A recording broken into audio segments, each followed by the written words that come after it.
Malaysian Population and Family Survey with our guest Irwan Nazif bin Mopal, and he is the Principal Assistant Director of the Population and Family Research Division at the National Population and Family Development Board, NPFDB. Welcome to the studio, Mr. Irwan. How are you today?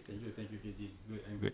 All right, an absolute pleasure to have you here today. Of course, this is something that is very interesting because this is the 6th Malaysian Population and Family Survey. Now, this is not something that we commonly hear about, but of course, we are going to know more about this today. Now, I understand that LPPKN is set to conduct a large-scale national study this year, the 6th Malaysian Population and Family Survey, which is the otherwise known as KPKM6. Could you provide us with an overview of this survey? And when will it be implemented? Okay, thank you, KG. First of all, I would like to thank TRAXXfm for inviting me to the studio this morning. Okay, for your information, this year Kementerian Pembangunan Wanita, Keluarga dan Masyarakat through us, Lembaga Penduduk dan Pembangunan Keluarga Negara, LPPKN, will conduct a large-scale national representative survey on population and families in the country, known as you mentioned just now, the 6th Malaysian Population and Family Survey, or in Malay, Kajian Penduduk dan Keluarga Malaysia ke-6, in short, KPKM6. The first survey in the KPKM series was conducted way back in 1974.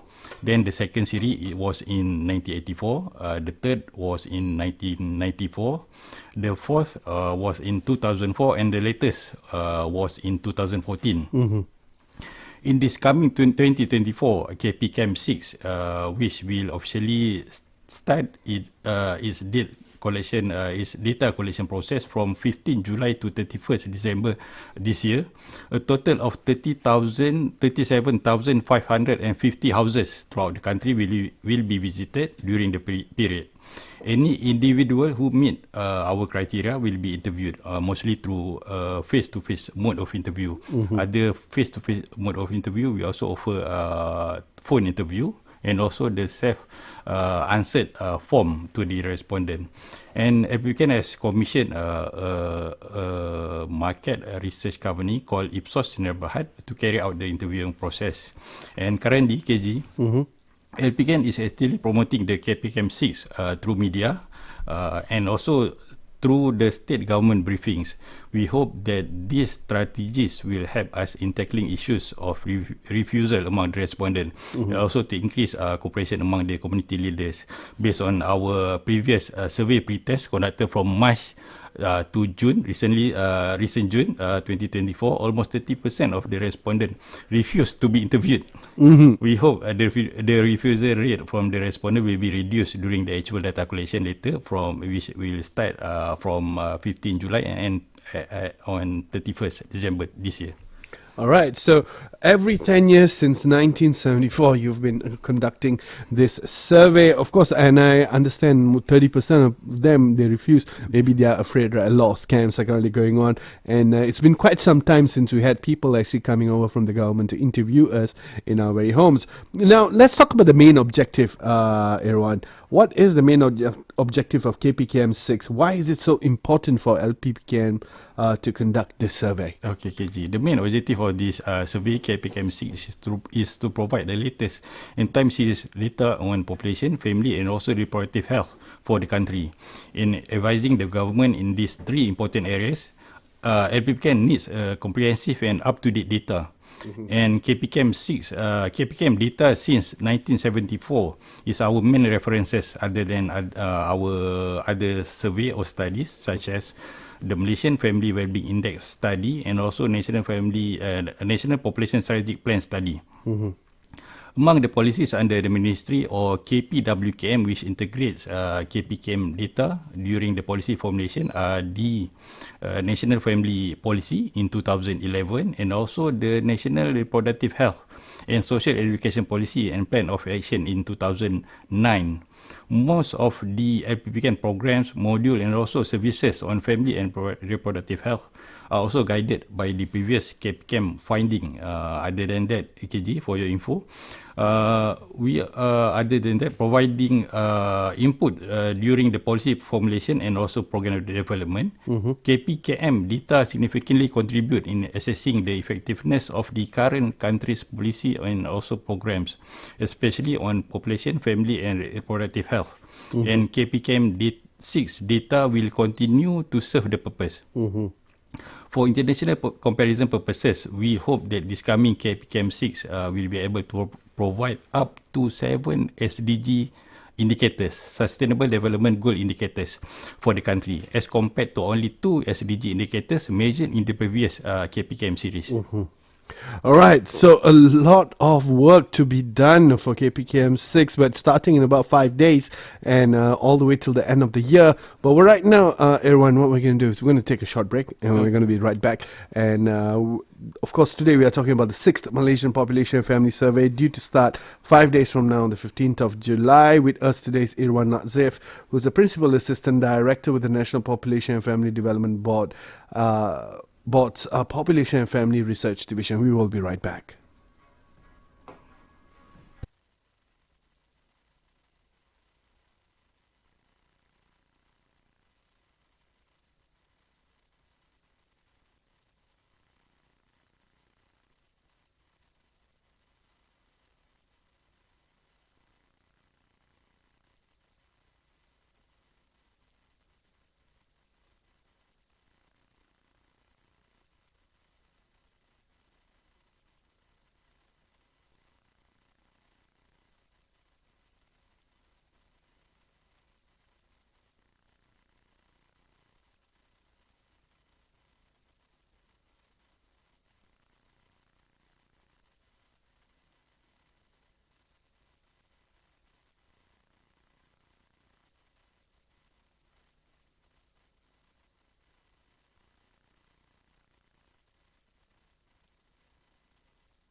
Welcome back to What Matters. The 6th Malaysian Population and Family Survey is the topic that is on the board today with Irwan Nazif bin Mopal, who's the Principal Assistant Director, Population and Family Research Division, National Population and Family Development Board. Right, Mr. Irwan, it has been 10 years since the last survey. What are the differences between 10 years ago and now, and how has technology affected that you are doing data retrieval as well as analysis? Thank you, KG. In making sure our data is later being accurate, reliable, and also trustable, we have introduced several initiatives which must be complied by all of the interviewers, which are audio recording. It means for every interview session, we will record the audio recording, audio conversation between the interviewer and also the respondent. All right. Also, we track all the GPS tracking for the interviewer to make sure that they are there. To make sure they go to the right selected address, and also we apply the social media monitoring. For instance, we would like to track any viral element happen in related to our data collection process. All right. So those are some things that are different compared to 10 years ago. I mean, 10 years ago, we didn't have much of this, right? Especially social media wasn't that available. Now, of course, earlier when we started, you said that the respondents are chosen. Now, can you share the criteria of respondents as well as the scope of questions that will be asked during the interview session? Okay, there are 5 categories of survey respondents, which are ever married women, aged 15 to 59, ever married men, aged 15 to 59 as well, never married adolescent, aged 13 to 24, elderly, aged 60 years and above, and also never married adults, aged 25 to 59. Any individual that falls in those categories is eligible to be interviewed in this way. At the end of this data collection period, by December this year, we hope that we can successfully interview about 10,000 ever married women respondent, 6,000 ever married men respondent, 8,000 never married adolescent, and 6,000 and 3,000 for elderly and never married adult, respectively. About the scope, among the questions included in the interviews, employment and income, savings and also credits, marital history, family planning use, pregnancy history, fertility, intention and subtlety problem, reproductive health, which very much in line with our function at the LPPKN, sexual and social activities, family life and interaction, family social support, elderly care, and also physical, psychological and sexual violence experience. These are the core scopes included in the questionnaire, and there are a few others. For instance, in the pregnancy history section, KG, we ask about the outcome of each of the pregnancy. And also in the family life section, we ask about family decision making in the family, communication among the family members, roles of husband and wife in main household chores, and many more others. About 10 experts from local universities and also industries in the country help us in developing and validating all the survey questions. And most of the previous KPKM questions were maintained to allow for a time series comparison. All right. So, of course, now is the time of, a lot of scams currently going on. A lot of people are doing a lot of different things. And it has been 10 years since the last survey as per such. How would one identify a genuine interviewer appointed for this survey? Yes, I do agree that we nowadays there are many scammers. So as I mentioned earlier, LPKN has commissioned Ipsos dan Berhad to carry out our data collection process. The genuine interviewers should wear a light brown color vest, a black cap and lanyard with LPKN and Ipsos logos. At all time, they will also wearing their identification card, and also they all equipped with an official letters from LPKN. And during the face-to-face interview, KG, the interviewers will ask questions using their tablet, not using mobile phone, only allowed to use a tablet. When it comes to sensitive question, the interviewers will hand over the tablet to the respondent to allow them to fill it out at their own. The average time for each of the interview is between 40 to 50 minutes, and at the end of the interview, they will give a small token of appreciation to the respondent. I forgot to mention that before any interviewing process gets started, the interviewer will ask the respondent to read the respondent's privacy policy from their tablet and give their consent, and respondent need to give their consent to proceed with the interview. Basically, the respondent's privacy policy will contain information on our vendor company details, which is Ipsos Sdn Bhd, what data will be collected from the respondent, who will have access to the data, and also how the data are going to be stored and secured. I hope this will help the public to identify the right interviewer for this survey project later. So they're easily identifiable, brown vest, black hat, lanyard, and everything. So, and also the consent form is something that must be there. And of course, this is something that's very, very important, especially for our people out there, because this also targets rural areas as well, right? Yes. So I'm pretty sure that, if your parents call you up and, hey, there are people here from this particular department, they are here to ask for questions, then if you're currently listening, and then you can definitely tell your parents or the elderly people, hey, this thing is happening, right? Because there is a particular segment which is 60 and above. Yes. Right. So, yeah, what we're going to do is we're going to take another short break, Mr. Irwan. We'll be right back. For our listeners out there, we're talking about the 6th Malaysian Population and Family Survey, starting on the 15th of July all the way till the 31st of December this year.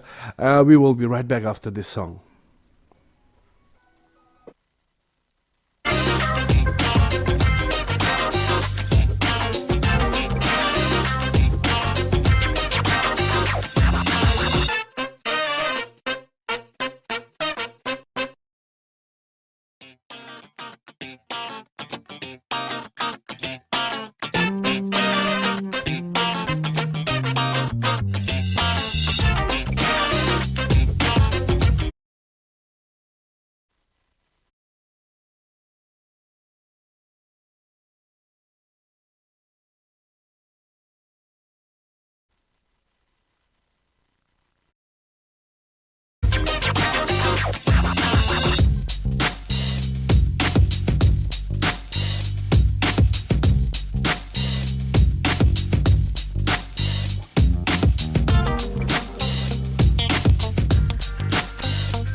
Malaysian Population and Family Survey interview that's currently going on What Matters. You're listening to Tracks. With us is Irwan Nazif, who's the Principal Assistant Director, Population and Family Research Division, National Population and Family Development Board, NPFDB. All right. So, Irwan, it's certainly not easy to make this a large-scale national survey a success.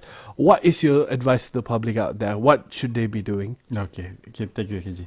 On 11th of July 2024, which is tomorrow, we have a special launching event for KPCAM 6 in conjunction with the 2024 World Population Day celebration at the ASEAN International Exhibition Centre, AIAC, Kuala Lumpur, which will be officiated by Yang Berhormat Datuk Seri Hajah Nancy Shukri, our Menteri Pembangunan Wanita, Keluarga dan Masyarakat. And it is expected about 200 people will attend the event. The team chosen by the UNFPA for the 2024 World Population Day, which is the power of inclusive data toward a resilient and equitable future for all, is very much in line with the implementation of this KPCAM 6 survey. We hope that we can get a full support and cooperation from the public, especially to those selected as our respondent. Your information is very valuable in drafting population and family related policies and also programs in the country. All the information provided by the respondents are confidential and subject to the Personal Data Protection Act, PDPA 2010. For more information on this KPCAM 6, please visit our own website, LPBCAM website at www.lpbcam.gov.my, or the dedicated portal for this KPCAM 6 at kpkm6.lpbcam.gov.my. All right. Okay, so that comes to the end of our interview for today. But before we end, anything else that you would like to add for our listeners? Okay, thank you, KJ. I would like to encourage a full support and cooperation from the targeted respondent. Do not afraid to share your information with us when you can 100% sure that the interviewers coming to your house are genuine from our vendor, Ipsos. If there is anything bad incident happen during the interviews, please report to us if you can. Thank you.